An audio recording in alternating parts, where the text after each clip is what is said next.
నేటి కార్యక్రమంలో కంపాసాగర్ కృషి విజ్ఞాన కేంద్రం నుండి శాస్త్రవేత్త డాక్టర్ కె చంద్రశేఖర్ గారు స్టూడియోకి వచ్చారు.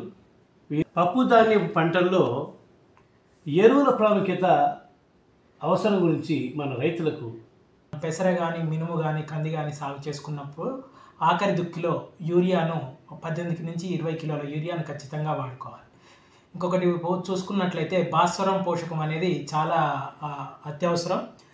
పంటలకు చూసుకున్నట్లయితే మనకు భాస్వరాన్ని సింగిల్ సూపర్ ఫాస్ఫేట్ రూపంలో అందించినప్పుడు 125 కిలోల సింగిల్ సూపర్ ఫాస్ఫేట్, లేకుంటే డిఏపి రూపంలో అందించాలంటే 50 కిలోల డిఏపిని అందించాల్సి ఉంటుంది. పొటాష్ అవసరాన్ని బట్టి కూడా పొటాష్ను వేసుకోవాల్సి ఉంటుంది.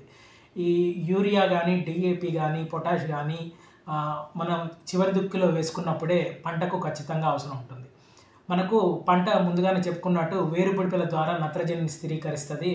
మనం ఆలస్యంగా వేసినప్పుడు యూరియా ఎరువును ఆలస్యంగా వేసినప్పుడు అది అప్పటికే వాతావరణం నుంచి స్థిరీకరించుకుంటుంది కాబట్టి అప్పుడు ఎక్కువగా అవసరం ఉండదు. కాబట్టి మనం మొదటగా దీనికి పోషకాలు యూరియా అనేది అత్యంత అవసరం.